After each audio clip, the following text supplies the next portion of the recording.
संसार में आने वाला प्रत्येक बालक संपूर्णतः संस्कार रहित होता है। उसके अंतर पर ना किसी अच्छे संस्कार के चिन्ह अंकित होते हैं, ना ही बुरे संस्कार के। अर्थात जन्म से बालक में ना कोई गुण होता है और ना ही कोई दोष। तो ये दोष अथवा गुण किस प्रकार प्राप्त होते हैं, क्या हमने कभी विचार किया है?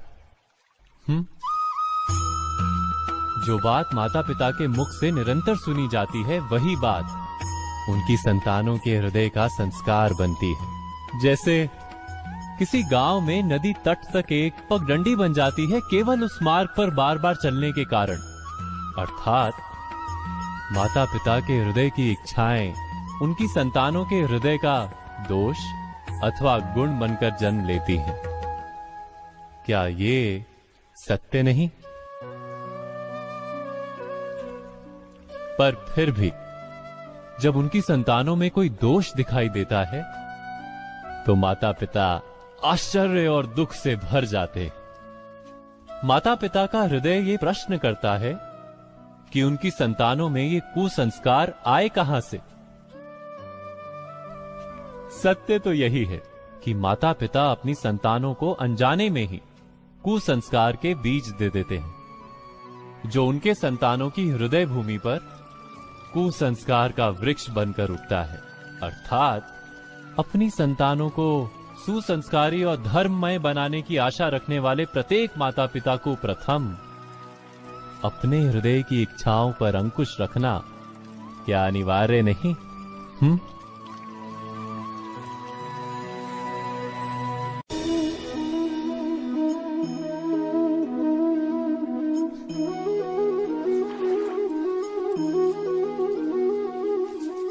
पिता सदा ही अपने संतान के सुख की कामना करते हैं, उनके भविष्य की चिंता करते रहते हैं। इसी कारणवश सदा ही अपने संतानों के भविष्य का मार्ग स्वयं निश्चित करने का प्रयत्न करते रहते हैं। जिस मार्ग पर पिता स्वयं चला है, जिस मार्ग के कंकर पत्थर को स्वयं देखा है, मार्ग की छाया, मार्ग की धूप को स्वयं जाना है, उसी मार्ग पर उसका पुत्र भी चले, यही इच्छा रहती है हर पिता की। निस्संदेह उत्तम भावना है ये, किंतु 3 प्रश्नों के ऊपर विचार करना हम भूल ही जाते हैं। कौन से प्रश्न? प्रथम प्रश्न, क्या समय के साथ प्रत्येक मार्ग बदल नहीं जाते? क्या समय सदा ही नई चुनौतियों को लेकर नहीं आता? तो फिर बीते हुए समय के अनुभव नई पीढ़ी को किस प्रकार लाभ दे सकते हैं? दूसरा प्रश्न, क्या प्रत्येक संतान अपने माता पिता की छवि होता है? हाँ, संतानों को संस्कार तो अवश्य माता पिता देते हैं, किंतु भीतर की क्षमता तो ईश्वर देते हैं। तो जिस मार्ग पर पिता को सफलता मिली है, विश्वास है कि उसी मार्ग पर उसकी संतानों को भी सफलता और सुख प्राप्त होगा। तीसरा प्रश्न, क्या जीवन के संघर्ष और चुनौतियां लाभकारी नहीं होती? क्या प्रत्येक नया प्रश्न एक नए उत्तर का द्वार नहीं खोलता? तो फिर संतानों को नए नए प्रश्नों, संघर्षों और चुनौतियों से दूर रखना, ये उनके लिए लाभ करना कहलाएगा या हानि पहुंचाना? अर्थात जिस प्रकार संतान के भविष्य का निर्माण करने के बदले उसके चरित्र का निर्माण करना श्रेष्ठ है, वैसे ही संतानों के जीवन का मार्ग निश्चित करने के बदले उन्हें नए संघर्षों के साथ जूझने के लिए मनोबल व ज्ञान देना अधिक लाभदायक नहीं होगा? स्वयं विचार कीजिए।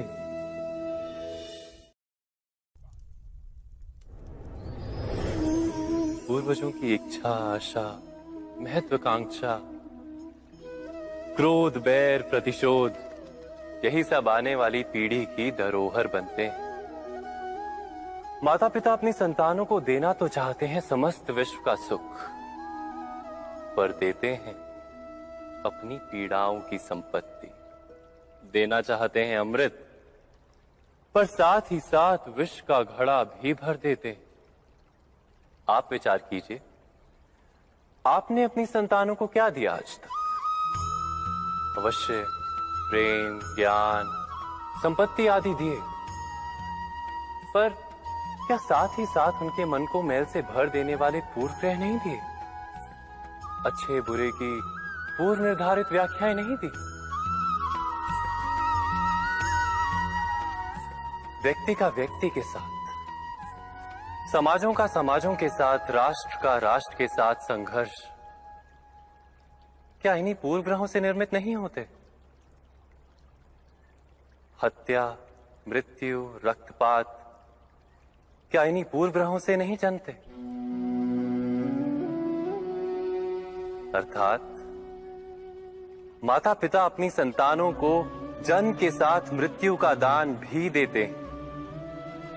प्रेम के प्रकाश के साथ साथ घृणा का अंधकार भी देते हैं, और अंधकार मन का, हृदय का हो या वास्तविक हो, उससे केवल भय प्राप्त होता है, केवल भय। स्वयं विचार कीजिए।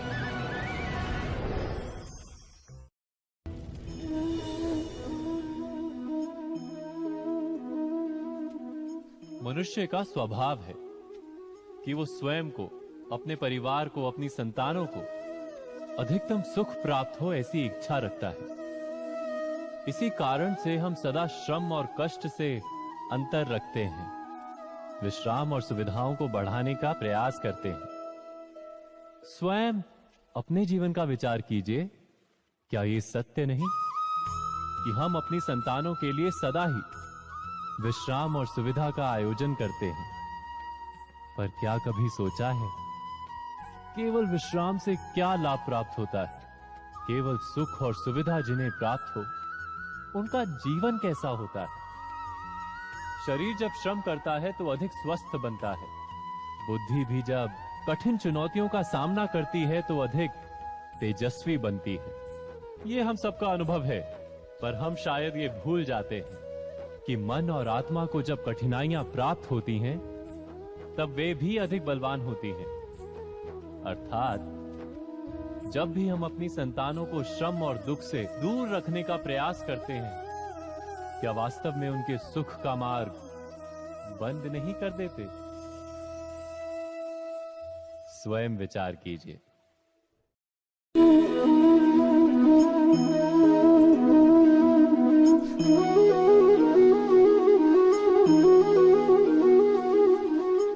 संतानों के भविष्य को सुख से भरने का प्रयत्न करना, यही हर माता पिता का प्रथम कर्तव्य होता है, जिन्हें आप इस संसार में लाए और जिनके कर्मों से ये जगत आपका भी परिचय पाएगा भविष्य में।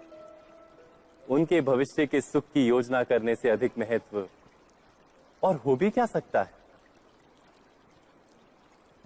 किंतु सुख और सुरक्षा, क्या ये मनुष्य के कर्मों से प्राप्त नहीं होते?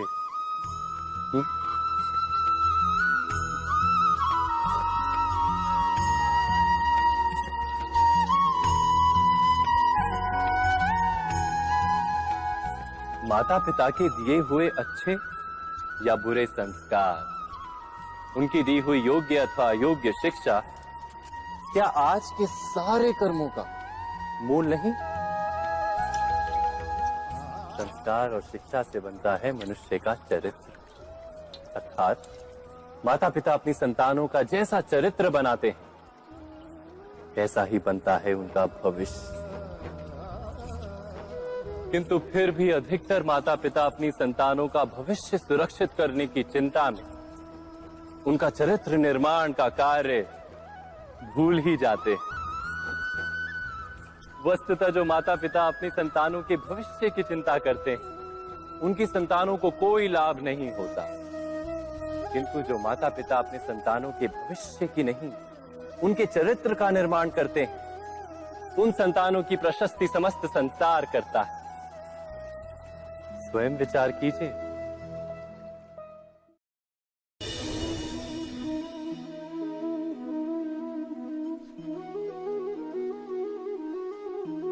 एक ही गुरु के पास शिक्षा प्राप्त करने वाले सारे शिष्य एक समान विद्या प्राप्त नहीं कर पाते। सारे शिष्य गुरु की बातें सुनते हुए अवश्य दिखाई देते हैं, उनकी पूजा करते हुए दिखाई देते हैं, किंतु एक समान विद्या प्राप्त नहीं कर पाते। क्या कभी विचार किया है ऐसा क्यों होता है?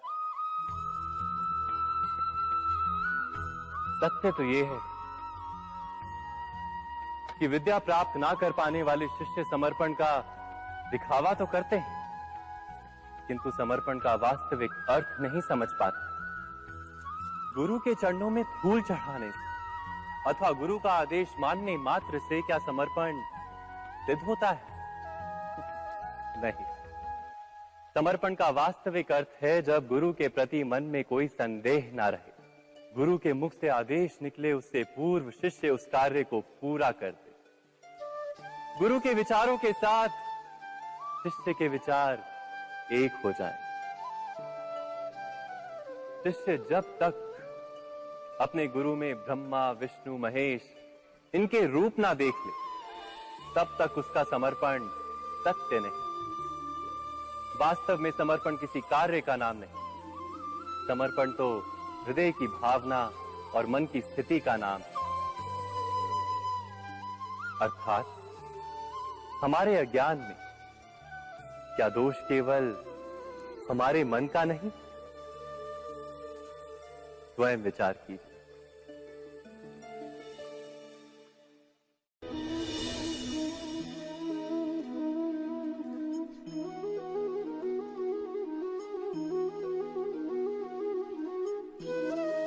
ज्ञान प्राप्ति सदा ही समर्पण से होती है, ये हम सब जानते हैं, किंतु समर्पण का वास्तविक महत्व क्या है? क्या हमने कभी विचार किया? मनुष्य का मन सदा ही ज्ञान प्राप्ति में विभिन्न बाधाओं को उत्पन्न करता है। कभी किसी अन्य विद्यार्थी से ईर्ष्या हो जाती है, कभी पढ़ाए हुए पाठों पर संदेह जन्मता है और कभी गुरु द्वारा दिया गया दंड मन को अहंकार से भर देता है। नहीं, क्या ऐसा नहीं होता?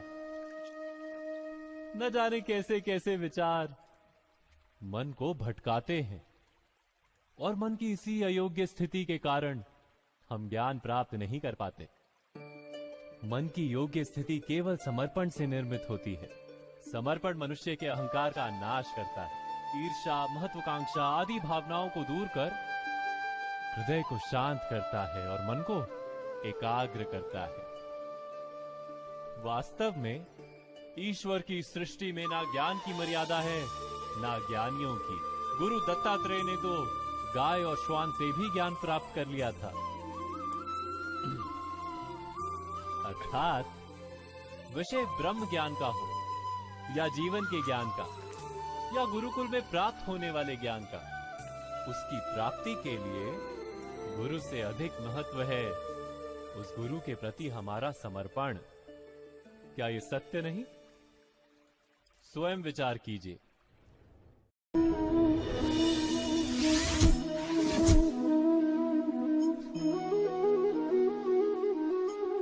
श्रेष्ठता का क्या अर्थ है? श्रेष्ठता का अर्थ है दूसरों से अधिक ज्ञान प्राप्त करना। अर्थात मूल्य इस बात का नहीं कि स्वयं कितना ज्ञान प्राप्त किया, मूल्य इस बात का है कि प्राप्त किया हुआ ज्ञान अन्य लोगों से कितना अधिक है। अर्थात श्रेष्ठता की इच्छा ज्ञान प्राप्ति को भी एक स्पर्धा बना देती है, और स्पर्धा में विजय अंतिम कब होती है?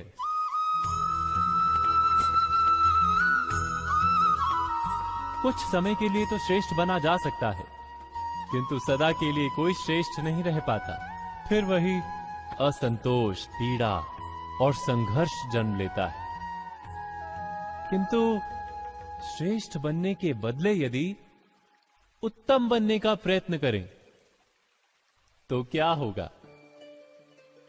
उत्तम का अर्थ है कि जितना प्राप्त करने योग्य है वो सब प्राप्त करना, किसी से अधिक पाने की इच्छा से नहीं, मात्र आत्मा की तृप्ति हेतु कुछ प्राप्त करना। उत्तम के मार्ग पर किसी अन्य से स्पर्धा नहीं होती, स्वयं अपने आप से स्पर्धा होती है। अर्थात उत्तम बनने का प्रयत्न करने वाले को देर अबेर सारा ज्ञान प्राप्त हो जाता है। बिना प्रयत्न के ही वो श्रेष्ठ बन जाता है। किंतु जो श्रेष्ठ बनने का प्रयत्न करता है वो श्रेष्ठ बने या ना बने, उत्तम कभी नहीं बन पाता।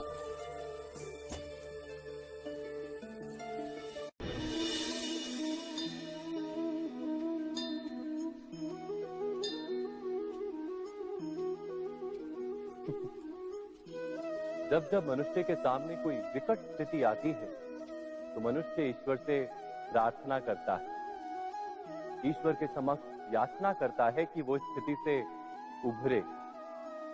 किंतु इस प्रार्थना का वास्तविक रूप क्या है? क्या ये हमने कभी विचार किया है? प्रार्थना का अर्थ है अपनी सारी आशंकाएं, सारी चिंताएं, सारे संकल्प विकल्प, अपनी सारी योजनाएं ईश्वर के चरणों पर रख देना। अर्थात अपने कर्म का फल क्या होगा इसकी चिंता ना करके धर्म के अनुरूप कर्म करना,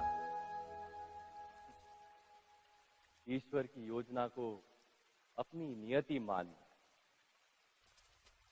यही प्रार्थना है ना।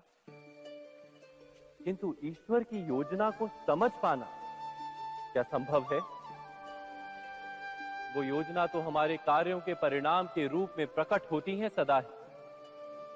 किंतु यदि कोई कर्मों का ही त्याग कर दे, क्या वो प्रार्थना है? वास्तव में कर्म ही जीवन और फल के प्रति मोह ना रखना ही सच्ची प्रार्थना।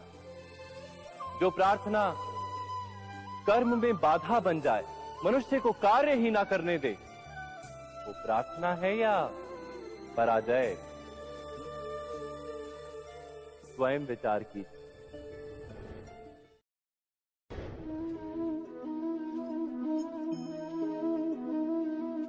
मनुष्य के जीवन का चालक है भय। मनुष्य सदा ही भय का कारण ढूंढ लेता है। जीवन में जिन मार्गों का हम चुनाव करते हैं, वो चुनाव भी हम भय के कारण ही लेते हैं। किंतु क्या ये भय वास्तविक होता है?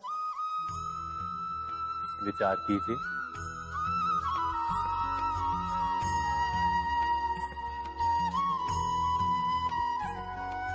भय का अर्थ है आने वाले समय में विपत्ति की कल्पना।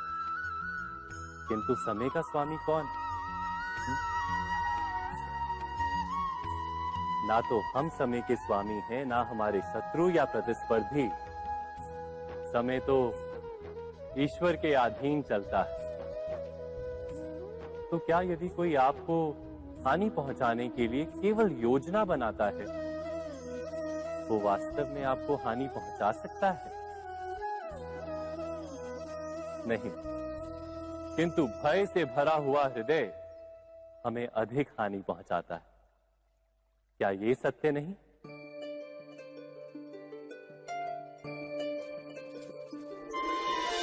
विपत्ति के समय भयभीत हृदय अयोग्य निर्णय करता है और विपत्ति को अधिक पीड़ादायक बनाता है। किंतु विश्वास से भरा हृदय विपत्ति के समय को भी सरलता से पार कर जाता है। अर्थात जिस कारण से मनुष्य हृदय में भय को स्थान देता है, भय ठीक उससे विपरीत कार्य करता है। क्या ये सत्य नहीं? स्वयं विचार कीजिए।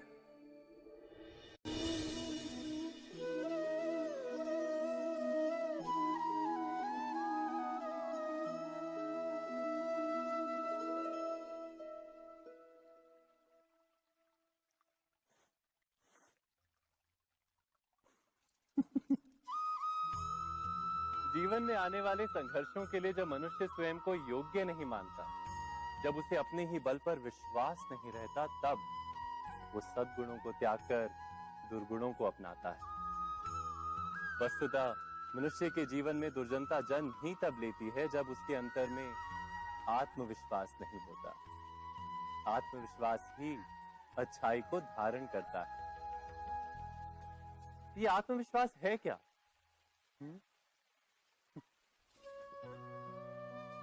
जब मनुष्य ये मानता है कि जीवन का संघर्ष उसे दुर्बल बनाता है, तो उसे अपने ऊपर विश्वास नहीं रहता। वो संघर्ष के पार जाने के बदले संघर्ष से छूटने के उपाय ढूंढने लगता है। किंतु जब वो ये समझता है कि ये संघर्ष उसे अधिक शक्तिशाली बनाते हैं, ठीक जैसे व्यायाम करने से देह की शक्ति बढ़ती, तो प्रत्येक संघर्ष के साथ उसका उत्साह बढ़ता है। अर्थात आत्मविश्वास और कुछ भी नहीं, मन की स्थिति, जीवन को देखने का दृष्टिकोण मात्र है। और जीवन का दृष्टिकोण तो मनुष्य के अपने वश में होता है। स्वयं विचार कीजिए।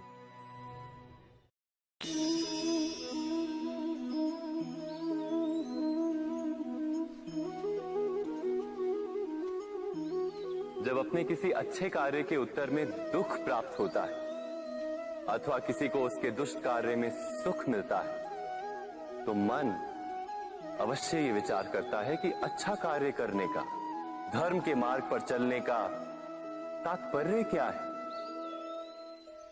पर दुष्ट आत्मा को क्या प्राप्त होता है ये भी देखिए। दुष्टता करने वाला हृदय सदा चंचल रहता है, अकुलाता रहता है। मन में सदा नए नए संघर्ष उत्पन्न होते हैं। अविश्वास उसे जीवन भर दौड़ाता है। क्या ये सुख है? जबकि धर्म पे चलने वाले, अच्छा कार्य करने वाले, सत् चरित्र व्यक्ति का हृदय शांत रहता है। परिस्थितियां उसके जीवन के सुख में बाधा नहीं बनती। समाज में सम्मान और मन में संतोष रहता है सदा। अर्थात अच्छा बर्ताव भविष्य में किसी सुख का मार्ग नहीं, अच्छा बर्ताव स्वयं सुख, अथवा बुरा बर्ताव भविष्य में किसी दुख का मार्ग नहीं। अधर्म उसी क्षण दुख उत्पन्न करता है। धर्म से सुख नहीं, धर्म स्वयं सुख।